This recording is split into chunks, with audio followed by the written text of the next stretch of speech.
जय हिंद दोस्तों, मेरे YouTube channel learn English Angad में आपका बहुत बहुत स्वागत है। पिछली वीडियोस में मैंने आपको प्रैक्टिस कराई थी पैसिव वॉइस की पास्ट इंडेफिनिट टेंस का, ठीक है। और उसके साथ साथ जैसे मैंने आपको बताया था कि स्टोरी रीडिंग की प्रैक्टिस हम करते रहेंगे। उसकी भी एक वीडियो मैंने अपलोड की थी, आपने बहुत अच्छा रिस्पॉन्स दिया उस पर। उसका कंटिन्यूएशन में जो पार्ट था Snow White and the seven dwarfs, Snow White और 7 बौनों की कहानी का, वो दूसरा पार्ट आज लेकर मैं आया हूँ। अभी मैं प्रेजेंट करूँगा यहाँ पर, आप रीड करूँगा, मीनिंग बताऊँगा, वर्ड मीनिंग बताऊँगा। आप प्लीज़ फोकस करिएगा ताकि आपको कम्प्लीटली समझ में आए, ठीक है। आइए शुरू करते हैं। और अगर अभी तक आपने मेरे चैनल को सब्सक्राइब नहीं किया है प्लीज़ कर लीजिए। अगर आप नए हैं तब भी कर लीजिए, पहली बार विजिट कर रहे हैं तब भी कर लीजिए। आइए शुरू करते हैं। She would always look into her magical mirror and ask. She would always look into her magical, यहाँ would का मतलब है used to, ठीक है, क्योंकि वो ऐसा रोज करती थी तो used to की बजाय यहाँ पर उन्होंने would लिखा है। into her magical mirror, ठीक है। मैजिकल का मतलब होता है जादुई, मिरर का मतलब आपको पता होगा दर्पण होता है, शीशा होता है। एंड आस्क, तो वो रोज उस जादुई शीशे में देखती थी और पूछती थी, mirror mirror who is the fairest and most beautiful of all. Who is the fairest, fair का मतलब होता है गोरा, फेयरर होता है उससे ज़्यादा गोरा, फेयरेस्ट होता है सबसे ज़्यादा सुंदर है, सबसे ज़्यादा गोरा, ठीक है। And most beautiful of all, और सबसे सुंदर कौन है। तो वो उस शीशे में खुद को खड़ी होकर देखती थी और बोलती थी, मिरर मिरर ये बताओ, सब जो जितने भी ह्यूमन बीइंग हैं इस प्लैनेट पर, उन सब में, उस राज्य में हम बोल सकते हैं, सबसे ज़्यादा सुंदर कौन है और सबसे ज़्यादा गोरा कौन है। द मिरर वुड आंसर, तो जो शीशा था जिसमें वो खुद को देखकर बात करती थी, बोलती थी, वो शीशा जवाब क्या देता था, thou O queen art the fairest and most beautiful of all, ठीक है।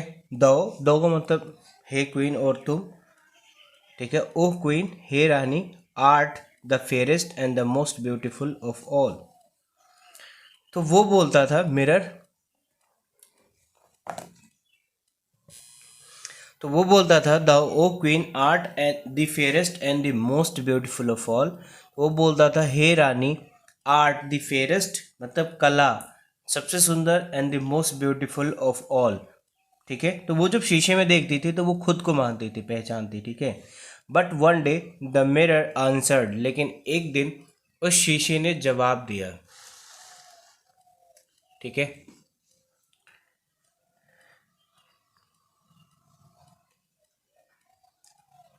It's true but now Snow White is the fairest and most beautiful of all, तो उसने जवाब दिया, thou my queen art fair and beautiful, it's true but now Snow White is the fairest and most beautiful of all.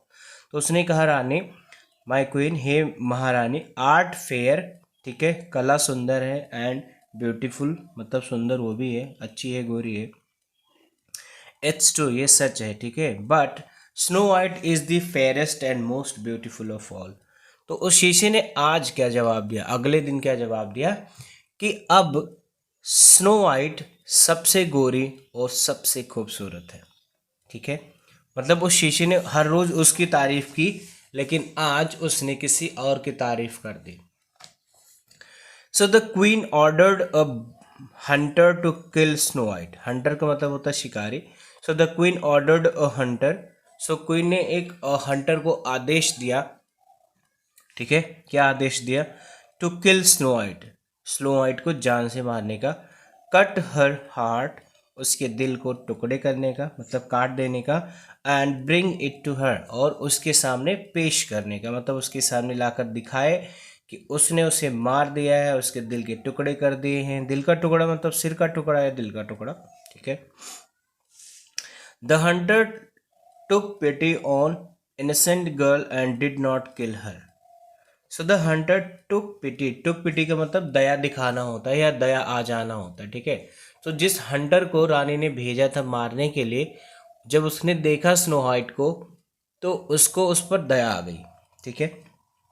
Innocent का मतलब निर्दोष, या एक और मीनिंग होता है, अगर आपको पता होगा तो आप बताइएगा कमेंट्स में, ठीक है। गर्ल डिड नॉट किल हर। सो वो लड़की जो थी, मतलब जो शिकारी था, जब उसे मारने के लिए गया तो उसको देखकर उस पर इतनी दया आ गई कि वो उसे बिल्कुल मार नहीं सका, ठीक है। He took to the queen the heart of a bear, ठीक है। सो जो वो शिकारी था, क्योंकि रानी ने बोला था कि मुझे उस लड़की का दिल चाहिए कटा हुआ, तो he took the heart he took to the queen the heart of a bear. तो वो जो शिकारी था वो एक भालू का दिल रानी के पास लेकर गया, ये दिखाने के लिए कि उसने उस स्नो वाइट को मार दिया है जान से और इसका दिल है, ठीक है। Who was passing by at that time as a proof that the girl was dead. Who was passing by at the time, who was passing मतलब कौन, भालू वहाँ से गुजर रहा था जब उसने उसने शिकारी ने उसको मारा और उसका दिल निकाल लिया, दिल का मतलब कलेजा, ठीक है। As the proof that the girl was dead, as a proof मतलब एक प्रूफ के लिए, एक प्रमाण के लिए कि हाँ उस शिकारी ने उस लड़की को मतलब स्नो वाइट को मार दिया है, ठीक है। आगे चलते हैं। Now poor Snow White was all alone in the dense forest. She was so terrified and confused that she didn't know what to do. So now poor Snow White was all alone in the dense forest. Dense का मतलब होता है घना, ठीक है। Forest का मतलब होता है जंगल। So now poor Snow White, बेचारी स्नो वाइट एकदम अकेली हो गई थी उस घने जंगल में। She was so terrified and confused. She was so terrified, terrified का मतलब होता है भयभीत, कन्फ्यूज का मतलब होता है किसी काम का निर्णय ना ले पाना, ठीक है। विस्मृत आप जिसको बोल सकते हो, वैसे विस्मृत का मतलब भुलक्कड़ होता है, ठीक है। सो कंफ्यूज का मतलब भ्रमित होता, ठीक है। That she did not know what to do, उसको ये मालूम नहीं था कि अब क्या करना चाहिए, ठीक है, उस घने जंगल में। She roamed around in the jungle until it was almost evening, ठीक है। She roamed around in the jungle, इसका मतलब वो पूरे जंगल में इधर उधर भटकती रही। तो रोम अराउंड का मतलब होता है भटकना, ठीक है। वैसे इसको हम घूमना भी बोलते हैं, आप पार्क वगैरह में घूमते हैं तब, बट बिना मतलब। Until it was almost evening, और जब तक लगभग लगभग शाम नहीं हो गई, ठीक है। सो आगे चलते हैं। Then she saw a little cottage and went inside it. Then she saw, उसने देखा, अ लिटिल कॉटेज, एक छोटी सी झोपड़ी, कॉटेज का मतलब यहाँ पर झोपड़ी होगा, एंड वेंट इनसाइड इट, और उसके अंदर चली गई। She went inside each room of the cottage to see whether anyone was present inside it, but nobody was there. She went each room of the cottage, तो वो हर कमरे में गई, उस कॉटेज के, उस झोपड़ी के हर कमरे के अंदर गई, ये देखने के लिए कि अगर यहाँ पर कोई है या नहीं है, ठीक है। But nobody was there, लेकिन वहाँ पर कोई नहीं था। आगे हम मूव करते हैं आगे। Everything in the cottage was small but was neatly managed. बहुत अच्छी कहानी है, समझिएगा please. Everything in the cottage was small, हर एक चीज़ उस झोपड़ी में बहुत छोटी छोटी थी, बट वॉज नीटली मैनेज्ड, लेकिन बहुत सफाई के साथ उसको व्यवस्थित रखा गया था। नीटली का मतलब सफाई के साथ, neat means neat and clean, सुना होगा ना, साफ और सुथरा, साफ स्वच्छ। मैनेज का मतलब प्रबंधित करना या सही तरीके से, क्रमबद्ध तरीके से रखना, ठीक है। There was a table on which there was a white cover. There was a table, एक टेबल था, on which there was a white cover, और जिसके ऊपर एक वाइट रंग का कवर था। And 7 little plates and on each of them there was a little spoon. तो एक टेबल था जिसके ऊपर सफ़ेद रंग का एक कपड़ा था, ठीक है। एंड 7 लिटिल प्लेट्स, और छोटी छोटी 7 तश्तरियाँ, जिसको आप प्लेट्स बोलते हैं, थाली बोलते हैं।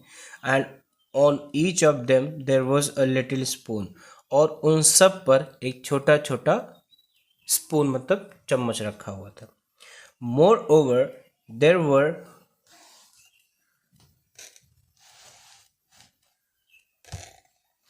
ठीक है। So moreover there were 7 little knives, 7 forks and 7 little mugs.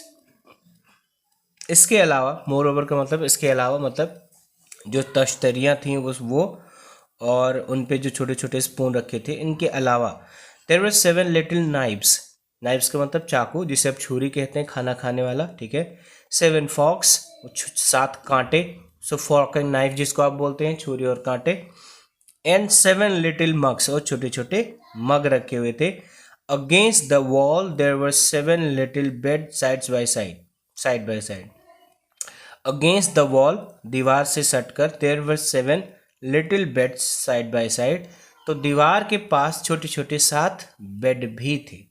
दोस्तों, तो आज इस स्टोरी में बस इतना ही। मैंने बोला था छोटा वीडियो ही अभी मैं बना रहा हूँ, ज़्यादा लंबा नहीं। So thank you so much. अभी तक का जो सपोर्ट आपने हमें दिया है, इसके लिए बहुत बहुत शुक्रिया, बहुत बहुत धन्यवाद। आप प्लीज़ ऐसे ही मुझे सपोर्ट करते रहिएगा, मैं ज़िंदगी भर आपका आभारी रहूँगा। सो जिन्होंने अभी तक मेरे चैनल को सब्सक्राइब नहीं किया है, सो प्लीज़ सब्सक्राइब कर लीजिए, इट्स अ रिक्वेस्ट, ठीक है। Please share the videos and like them as well, ठीक है। सो मिलते हैं अगली वीडियो में, अगले टॉपिक या अगली स्टोरी के साथ। तब तक के लिए जय हिंद दोस्तों, बहुत बहुत धन्यवाद अभी तक के सपोर्ट के लिए। अगर अभी तक आप मेरे चैनल पर नए हैं, सो प्लीज़ सब्सक्राइब कर लीजिए। Have a great time, bye bye, please take care of yourself.